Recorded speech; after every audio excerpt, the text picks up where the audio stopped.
from the Forbidden Blender.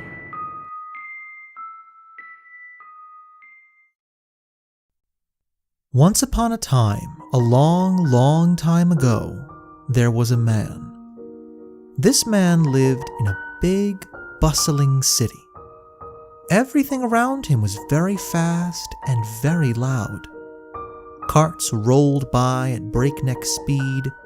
Fishmongers screamed in the marketplace, desperate for a sale. And filthy children in rags swarmed to and fro, hoping someone would give them food or coin to stave off starvation for one more day. The man did not like this. He did not like any of it. He hated people, hated everything about them. How they smelled, how noisy they made things, how foolish they were. He cursed when he had to dodge the carts in the street. He covered his ears when he passed within earshot of the screaming fishmongers. He kicked and thrashed the filthy children whenever they would crowd around him, begging with their hands and mouths open. He wanted to be alone. His fantasies were filled with vacant streets and silence. In his dreams, he'd laugh, jumping onto those carts now motionless, bereft of drivers, running across the tops of the fishmonger stalls in the marketplace, and dancing in the streets empty of filthy, begging children. His problem was that he loved the city. He loved its narrow cobblestone streets, the light that glinted off the spires of the cathedral in the morning hours, and the fog that rolled through at night every now and again. He couldn't leave the city, his city. But he couldn't stand everyone who lived there. It gave him such a headache. One day, as he was walking along the beach just outside the gates of the city, he spotted a man in a long cloak walking towards him from the east. As the cloaked man came closer, he saw that his hands were in long, black gloves. The distance between them finally closed. The cloaked man asked if this city was safe for outsiders. As he said this, the other man glimpsed, for the briefest of moments, black veins spiderwebbed throughout the cloaked man's forearm. He'd spent enough time with his nose in books to know the signs of a plague when he saw it. Fear gripped him. Black veins meant it was in the final stages, the most contagious.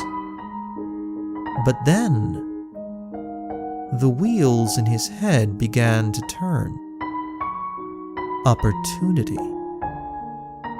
Keeping a polite distance, he told the cloaked man that the city was very welcoming to strangers and gave him directions to a fairly priced inn at the center of the city, the most densely populated area. The cloaked man bid him thanks and made his way towards the giant wooden gates of the city. Overjoyed at his quick thinking, the man hurried off to the harbor and booked passage across the sea.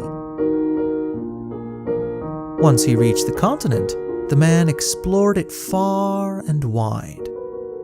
But even with thousands of miles between them, his mind never strayed from thoughts of his city. As he climbed the mountains in the far-flung east, he thought of his city. As he supped in the great smoky halls of the north, he thought of his city. As he cut through the vines and muggy air of the Southlands, he thought of his city. Eventually, he decided that enough time had passed, and, climbing down from the mountaintop he had just climbed, he found a boat and waited for clear skies. The waves were calm, but the wind was swift, and he reached the shores of his city far earlier than anticipated. He looked up at the towers gleaming in the sun and smiled.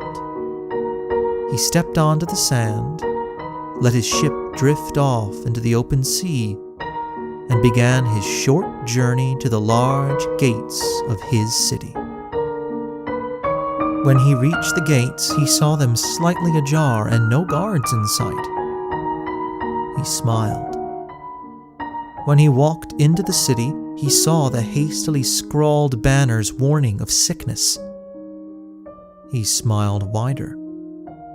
When he breathed deep of death and silence, he thought his face would split from joy. He danced over the withered, black-veined husks that dotted the city streets. Men, women, children, priests, nobles, and butchers. Each had a fair share in his new city. Each were equal in their quiet rot. Knowing full well the disease had lost its danger months ago, the man gathered up all the bodies, carted them to the beach outside the city, and burned them all in a massive bonfire. He watched the rising smoke from atop the highest room of the tallest tower, chuckling and taking stock. The food stores remained fairly untouched, and, although intended to feed a small portion of the city for a month, it would feed one man for a season, maybe even two.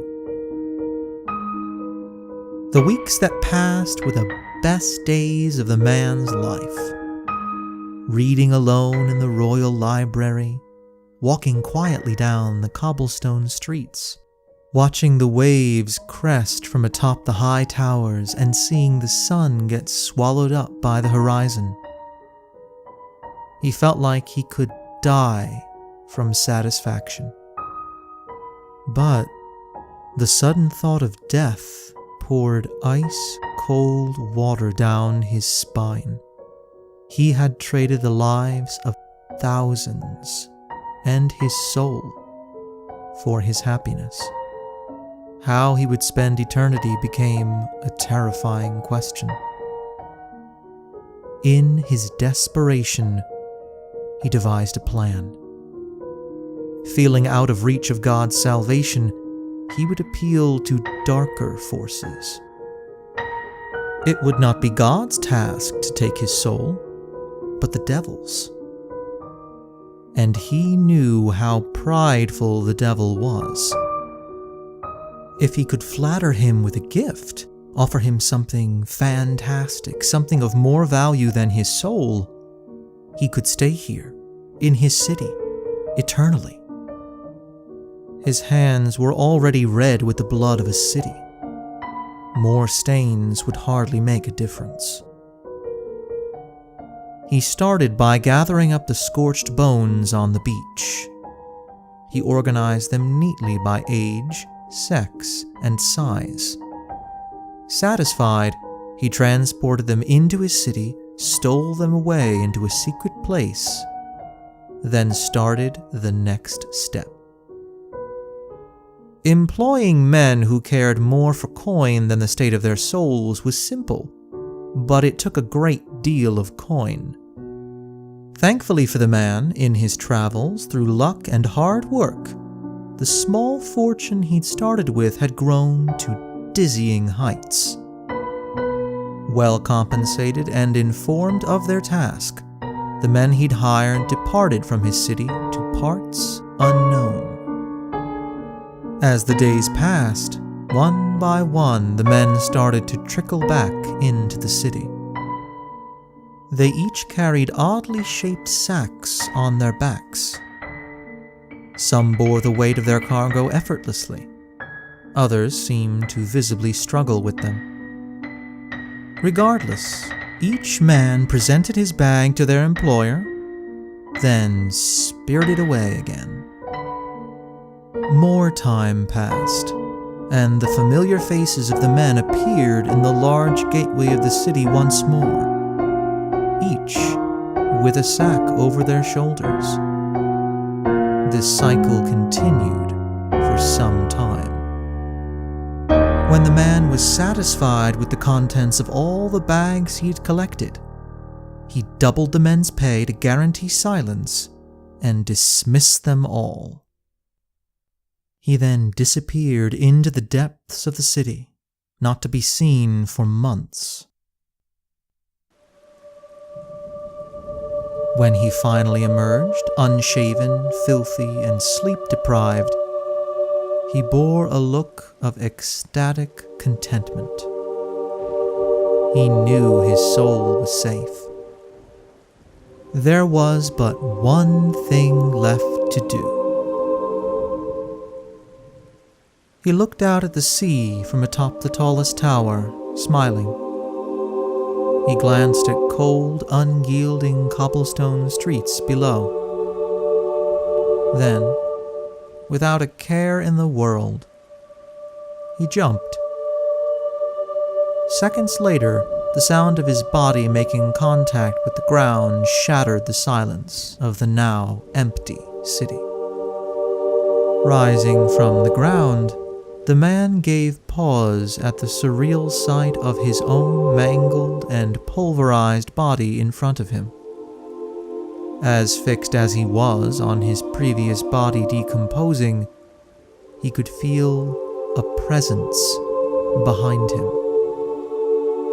Turning around, he saw a man cloaked in white.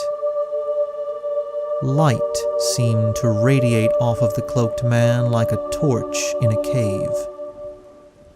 Knowing better, the dead man inquired if the cloaked man would like to have something worth more than his soul. The cloaked man's bright eyes twinkled, and he agreed to take a look at the dead man's wares.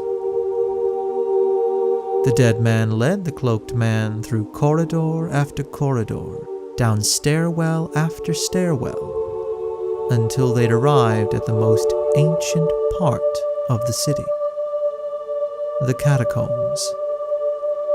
Leading the cloaked man farther and farther down, they eventually arrived at a great chamber.